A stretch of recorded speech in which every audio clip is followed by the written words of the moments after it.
तो दोस्तों आज भारत के लिए एक बहुत बड़ी खबर निकल के सामने आई है जो कि भारत की वायुसेना से जुड़ी हुई है। दरअसल भारत की जो वायुसेना है वो कई बार मांग कर चुकी है कि जो हमारा MRF टेंडर है जिसके तहत भारतीय वायुसेना को 114 की संख्या में विदेशी फाइटर जेट मिलने हैं, उस टेंडर को जल्दी से जल्दी कंप्लीट किया जाए। पर इस टेंडर को लेकर आज एक बहुत बड़ी खबर निकल के सामने आई है जो कि इस टेंडर को लगभग 1 से 2 साल और ज्यादा पीछे कर सकती है। दरअसल आप सभी को एक बात पता होगी कि भारत के MRF टेंडर के तहत फ्रांस का जो राफेल फाइटर जेट है वो भी कंपीट कर रहा है और अभी MRF टेंडर में राफेल फाइटर जेट नंबर 1 की पोजीशन पर है। यानी वायुसेना चाहती है कि राफेल फाइटर जेट ही हमें 114 की संख्या में चाहिए और ले भी क्यों ना, राफेल फाइटर जेट की जो खूबियां हैं वो दुनिया के 4.5वीं पीढ़ी के किसी भी फाइटर जेट से सबसे ज्यादा बेहतर हैं। बस इसी कारण से भारतीय वायुसेना राफेल का F4 वेरिएंट लेना चाहती है।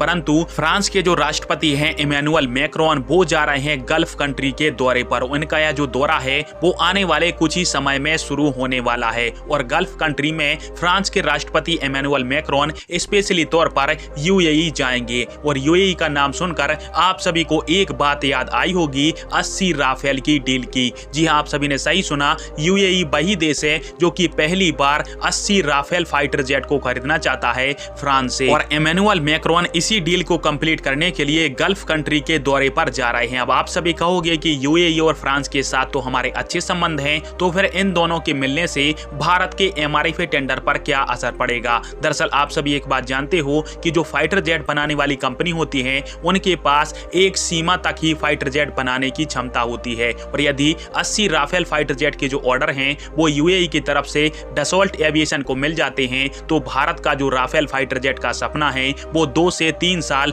और ज्यादा पीछे चला जाएगा, क्योंकि भारत के लिए फ्रांस चाहकर भी राफेल फाइटर जेट को नहीं बना पाएगा और हमारे पास मात्र एक ही ऑप्शन बचेगा, अमेरिका का F-15EX, जो कि हमको ना चाहते हुए भी राफेल की जगह पर लेना पड़ेगा। और इस बात की पूरी संभावना है कि फ्रांस के राष्ट्रपति जैसे ही UAE के अंदर उतरेंगे सबसे पहले राफेल की जो डील है वो पक्की हो जाएगी और 80 की संख्या में राफेल का F4 वेरिएंट फ्रांस सबसे पहले UAE को देगा और इसके बाद में भारत का नंबर आने वाला है, जो कि आगे चलकर भारत के लिए बहुत बुरी खबर बन सकती है, क्योंकि भारत के दुश्मनों के साथ भारत के ऑलरेडी कई सारे पंगे चल रहे हैं। और UAE की बात करें तो एक राफेल UAE को 1800 करोड़ के अंदर दे रहा है फ्रांस, क्योंकि 80 राफेल की जो डील है वो $18 बिलियन के अंदर हुई है। फिलहाल में आप सभी के इस टॉपिक के ऊपर क्या राय है और भारत के MRF टेंडर में जो देरी हो रही है वो क्या भारत के लिए सही है या फिर गलत, कमेंट बॉक्स में फिर आवाज दीजिएगा। वीडियो देखने के लिए धन्यवाद। जय हिंद, वंदे मातरम।